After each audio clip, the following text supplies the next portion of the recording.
What's going on, everybody? Dark Hour 717 here, and bringing you an update on the 313.1 PTU. Yes, we just got 313 last week, and now we're already got 313.1 PTU.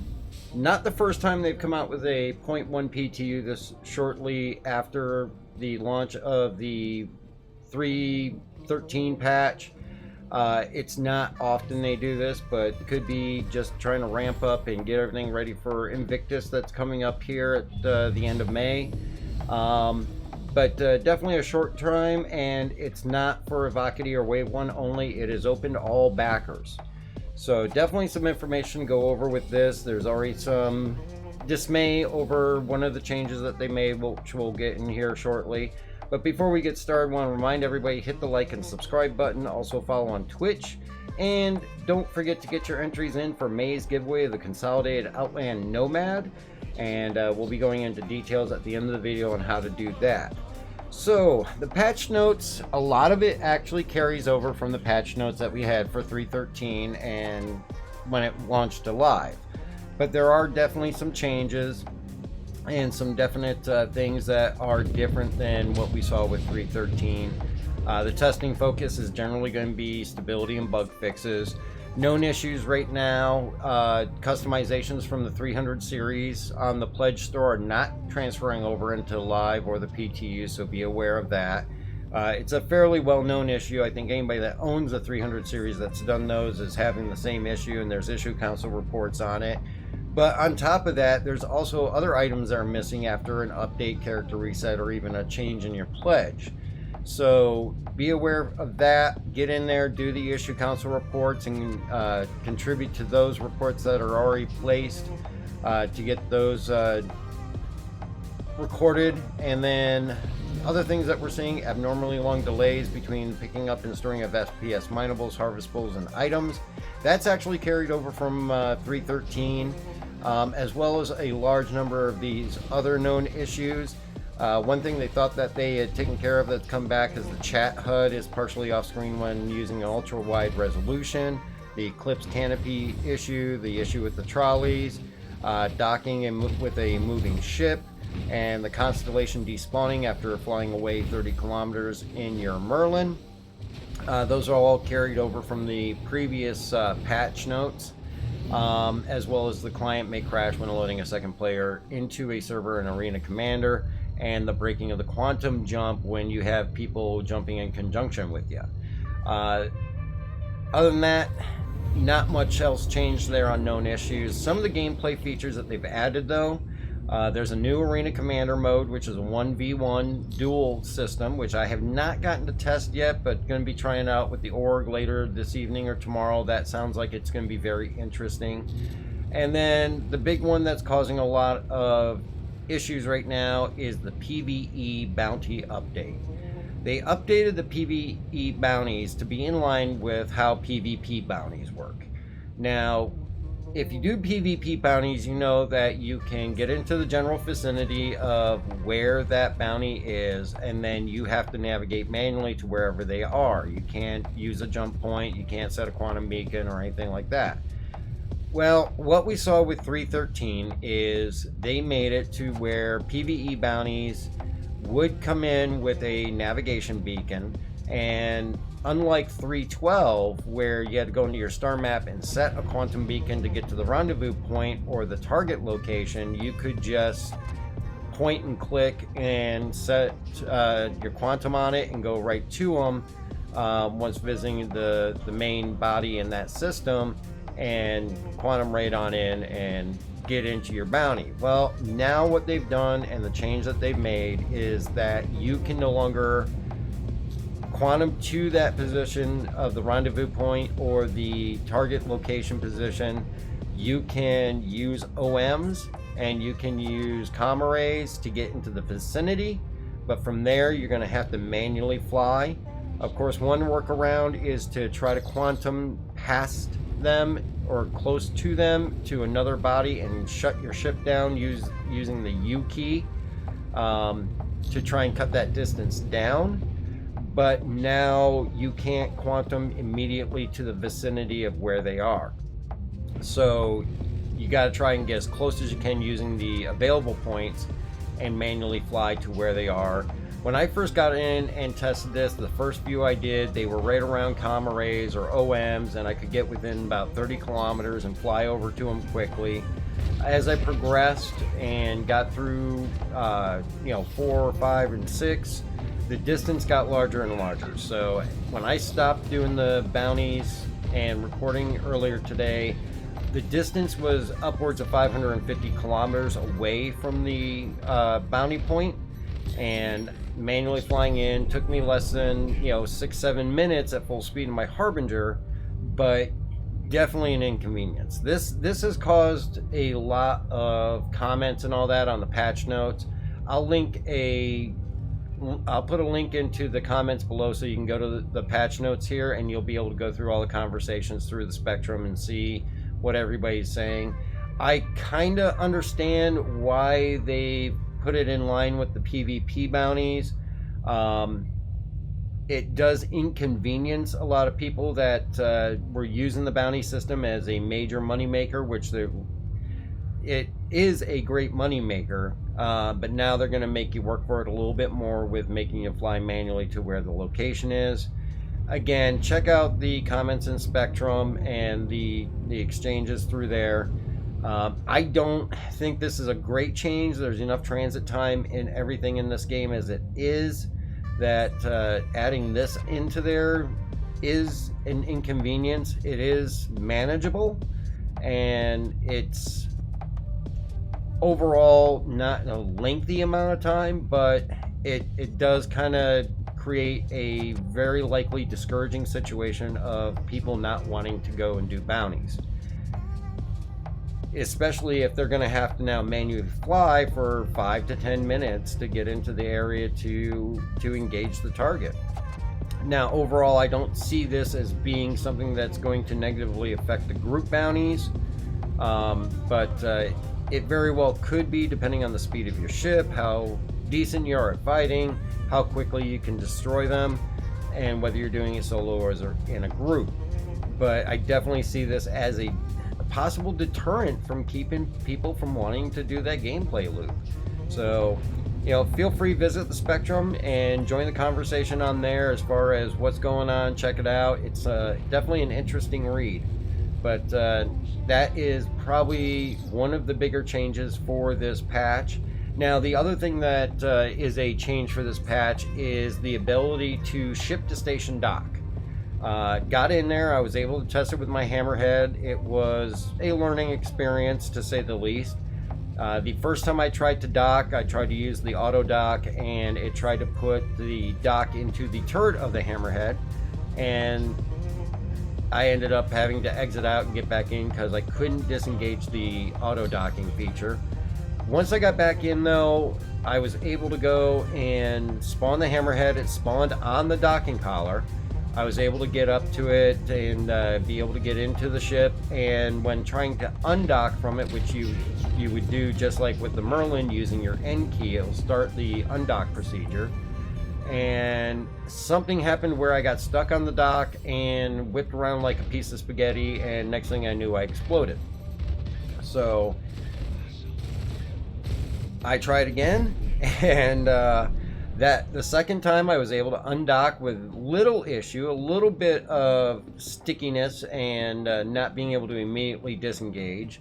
And then when coming back in to try to dock again, it actually went very smoothly that time. The interface worked properly. I was able to dock the Hammerhead.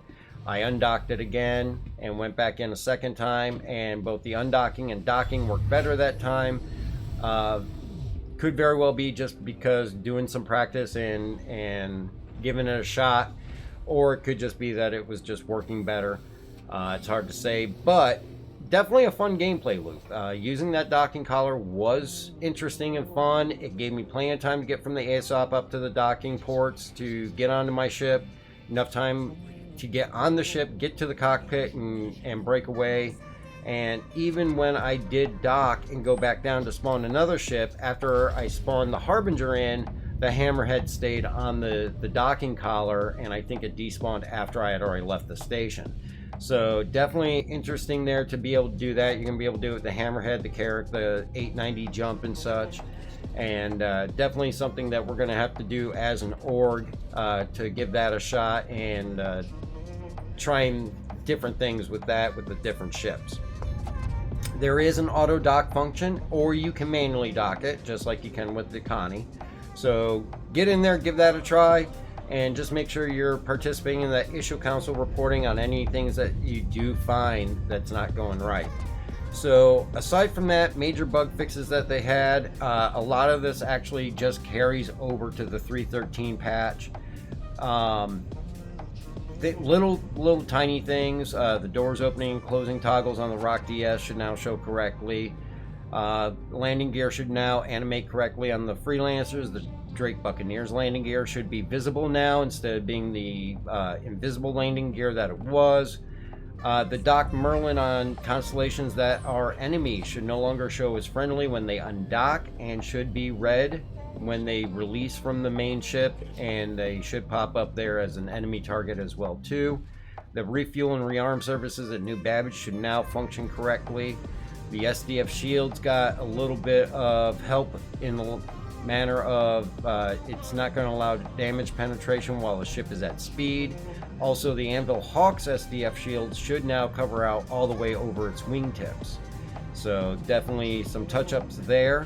They also fixed an issue causing minables to not spawn on aerial. So those of you that like to mine aerial, you should be able to go there now and be able to do that with no problem.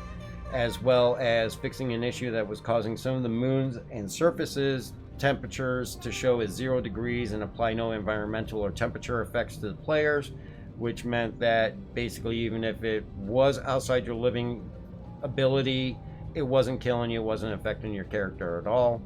A lot of little things. I mean, they're all things that need to have attention and everything, but there's a whole long list there as far as those. The big ones really though are the infinite load screens.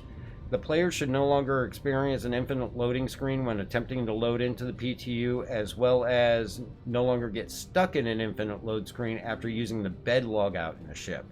That's something I can say most everybody has experienced.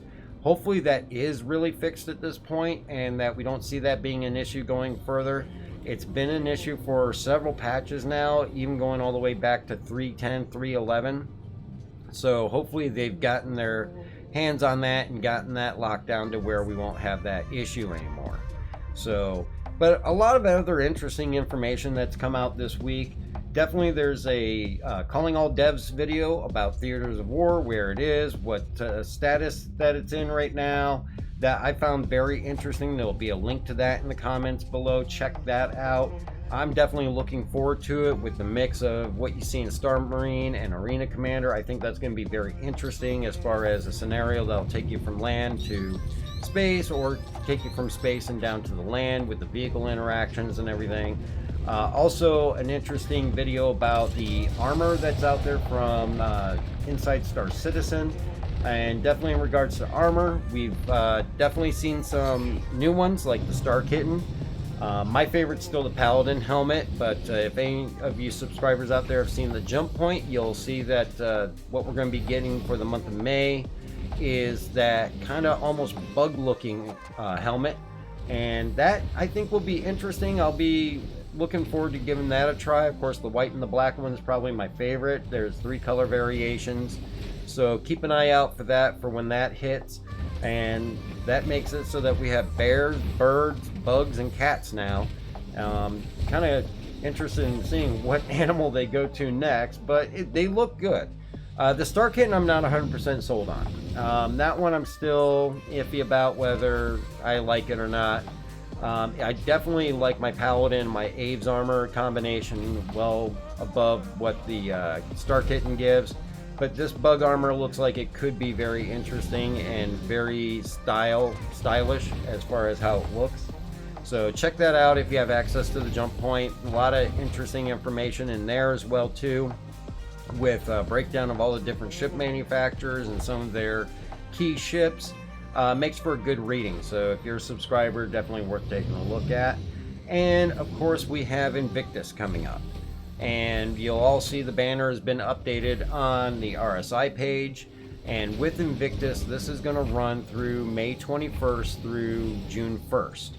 Now, we had Invictus last year, obviously, for $29.51. I'm hoping that they do the same thing they did before with the fireworks show and all that. That was very interesting. It'll be interesting if we see people trying to steal the Idrises and the javelins again. That made for some good laughs on some of the clips that were out there. And one big change that we're going to see is we're going to be able to tour a javelin. And it's going to be the UEE's Warhammer, which was the javelin we saw in Xenothreat. And this is going to be at Invictus, and you're going to be able to walk on board and see the interior. Actually, what they state is to get a rare first-hand glimpse at the Navy's most fearsome destroyers, corvettes, and carriers. So I have a feeling that we're going to see things more than the javelin. And we'll probably see the Idris as well, too. As to whether there'll be an interior on that, I do not know. The javelin is probably what I'm looking most forward to, because I would love to see the inside of that ship. I think that's going to be exciting to see. Of course, during this time frame, it's also going to be a free fly event, which means you're going to have access to rent and fly for free all the ships that are available to fly in game. I would imagine we'll probably see a concept or two come out that will be put up for sale to purchase as a concept. Not sure about any straight to flyables. Haven't heard anything specifically myself as far as that, but it could very well be a possibility. And then, of course, right now through May 10th, they have the referral program going on, the bonus for that, which basically, if you have anybody use your referral code, both they and you will receive an Aurora ES with LTI. Now, that cannot be melted or gifted, but it can be CCU'd up to another ship if you so desire, and you'll keep that LTI with it. So if you have friends or family members that are thinking about getting into the game, give them your referral code so that you can both get that free Aurora ES. It's a great little bonus to get out there, and you only need one person to use it to get that ship. One ship per person, so if somebody uses your referral code and then 10 others do, you're still only going to get one of those Aurora ESs. So, but there are other programs out there in the referral system that they award you with, as far as guns or golf cart, you know, in the hangar, fish tanks, decorations, things like that. Definitely, if you're thinking about getting in the game, my referral code will be in the comments below. Feel free to use that. I'd be happy to use it. I've already gotten my Aurora ES, but definitely use it so that you can get yours. And of course, the Invictus is going to be going through from the 21st to the 1st, and what we basically have as a breakdown for expos is the 21st and 22nd we're going to have RSI, Consolidated Outland, Argo, and Origin being shown those first 2 days. The 23rd and 24th, it's going to be Aegis Dynamics, one of the major military manufacturers that's out there. Definitely something I'm looking forward to. I'm very much an Aegis fan, so looking forward to that. May 25th and 26th, we're going to have Crusader, Tumbril, and Misk. And Crusader's another one that I'm very interested to see. I've definitely got some interest in some of their ships, C2, M2, A2. I already have the A2 myself, still kind of contemplating whether I want to pick up a C2 as well too. And then May 27th and 28th is going to be the Anvil Aerospace Days, and that's another one that I definitely love their designs and going to be looking forward to checking that out. And of course, Drake's interjecting themselves into this on May 29th and May 30th, and not sure if there's going to be much I'm going to want to see from them. It'll be interesting to see what they've got to show off. And then of course, May 31st and June 1st is going to be the finale. So make notes of those days so that you can check out Invictus, get in, try those ships, fly anything that you want for free. And it's a great experience. If you've ever been to an expo or any of these other events where you get to do that, get your friends that are just kind of on the fence about the game, tell them, get in for no cost and check it out and see what you think. It's definitely well worth it. So, but that's about the news for the week and the patch notes for the 3.13.1, and I hope this has been informational for you. And don't forget, hit that like and subscribe button, follow on Twitch to get your entries in for May's giveaway of the Consolidated Nomad. Then just gotta subscribe and comment on any video on YouTube or follow on Twitch, and you get an entry for each of those. If you do both, you get 2 entries and doubles your chance, so it can't hurt to do both. I'd be happy to give that ship away to anyone out there. And then also don't forget, if you're looking for an org that you want to get together with and do different types of activities on an anti-piracy level, check out Auec's Fang. We're taking applications. We'd be happy to consider you. Make sure if you join, you get that Discord so you can join the voice chats. We stream every Wednesday and Sunday night at 7 p.m. and usually go for about 4 to 5 hours depending on what the activities are, and we'd love to see you in there. Also, if you'd like to help support the channel or the org, feel free to check out our Patreon as well as our members tab on YouTube. We have a lot of great packages with rewards out there. Definitely a lot to choose from, as well as our merch store with Auec's Fang and Dark Hour 717 gear. And all of that we get through those, we actually put that right back into the giveaway so we can give back to you guys, because we appreciate the support. I can't thank you enough. I'm very grateful for everything. But appreciate you checking this out. Again, hope it's been informational, and hopefully we'll see you in the verse, and we'll catch you next time.